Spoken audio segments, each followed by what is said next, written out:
Le camp Colonel Tchachi était en fête ce dimanche 12 septembre 2021 à l'occasion de la cérémonie de lancement des cantines de vente de produits agricoles du service national au bénéfice des militaires et des policiers. 5000 tonnes de farine de maïs ont été produites cette année au service national. Et c'est le camp Tchachi qui a été choisi comme camp pilote pour le lancement des cantines de vente de ce produit. La cérémonie a été présidée par le chef de l'État, commandant suprême de FARDC et de la police, accompagné de la distinguée première dame. 2 temps forts ont ponctué l'événement. D'abord, les allocutions. Prenant la parole, le commandant de la garde républicaine, le général Christian Chiwewe, a souhaité la bienvenue au couple présidentiel et a, au nom des hommes de troupe, remercié le commandant suprême qui tient à donner un moral vital aux militaires en améliorant leurs conditions sociales.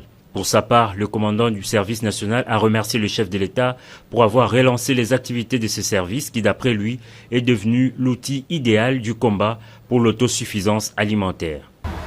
De moyens conséquents sont progressivement mis à la disposition du service national par votre suprême autorité pour la relance de ses activités tant agricoles, notamment par l'acquisition des équipements et matériels modernes, qu'est l'encadrement des jeunes de forêt et ceux venant des groupes d'armées qui équipent notre pays en vue de leur réinsertion dans la société. Sur le plan de la production agricole, le service national est passé d'une production de 0 tonnes de maïs en 2018 contre 1000 tonnes en 2019, 3000 tonnes en 2022, en 2020 et 5000 tonnes en 2021. Et une production attendue de 10 000 tonnes de maïs en 2022 dans le seul centre de Kalimantas. Prenant enfin la parole, le chef d'état-major, tout en s'estimant heureux de la concrétisation de la vision du chef de l'État, a par ailleurs félicité la main-d'œuvre du service national, constituée également des anciens Koulouna, aujourd'hui reconvertis grâce à un bon encadrement. Le général Célestin Mbala a en outre mis en garde contre toute personne qui s'hasarderait de vendre ce produit agricole. Les cantines militaires ne serviront nullement de point d'achat des produits de commerce en faveur de qui que ce soit. Ceux qui s'y hasarderont se rendront coupables de violation des consignes fixées par la plus haute hiérarchie à bon entendeur seul.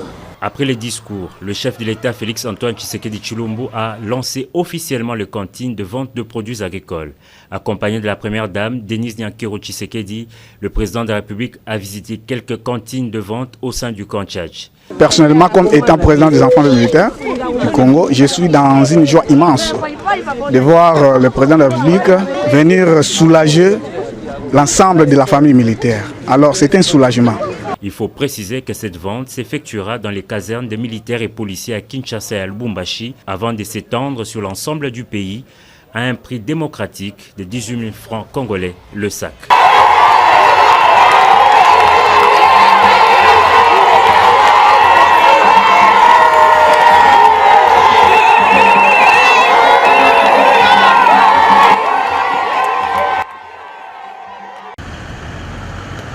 Le président de la République, Félix-Antoine Tshisekedi Tshilombo, et la distinguée première dame se sont présentés à la clinique présidentielle de la Cité de l'Union africaine ce dimanche en fin de journée. Sur place, les corps médicaux, renforcés par la présence du ministre de la Santé publique, Hygiène et Prévention, ainsi que le conseiller spécial du chef de l'État chargé de la couverture maladie universelle, avaient pris toutes les dispositions pour assurer une prise en charge efficiente.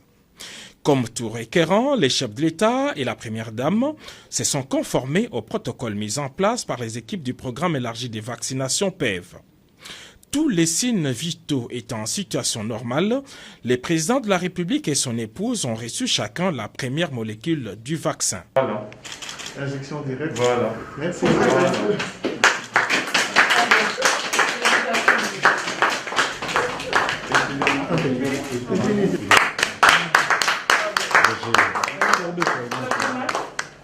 Sur recommandation du médecin, le couple présidentiel a été convié à la salle d'observation pendant un quart d'heure et c'est dès là que le garant de la nation a lancé un appel à ses compatriotes pour les inviter à faire de même. Ma première réaction, physiquement déjà, ça va bien.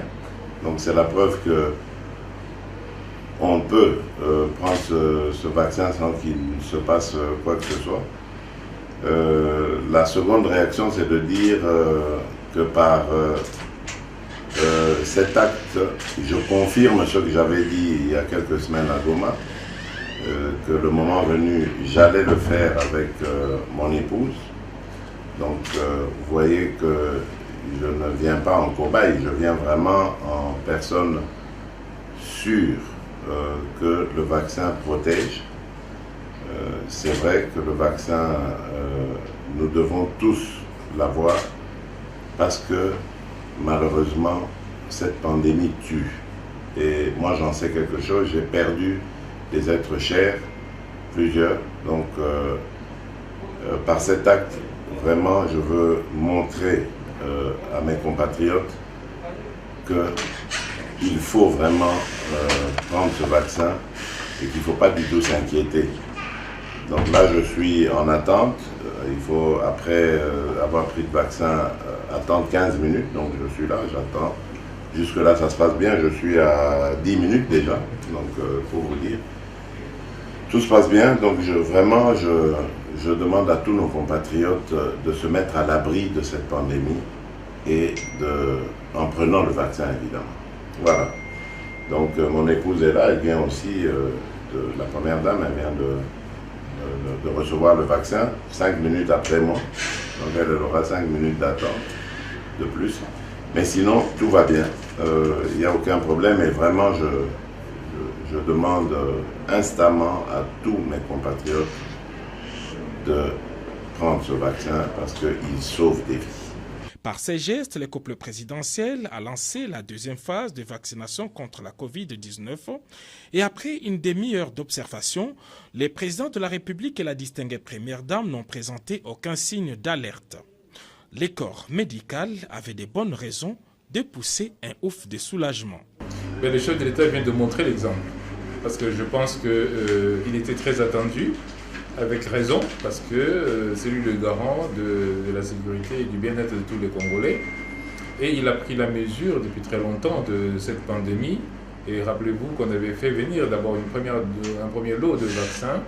Et puis là, on vient de recevoir un deuxième lot de vaccins. Et le chef de l'État, comme il avait annoncé, dès lors qu'on recevrait ce lot, il allait se faire vacciner, lui et la première dame.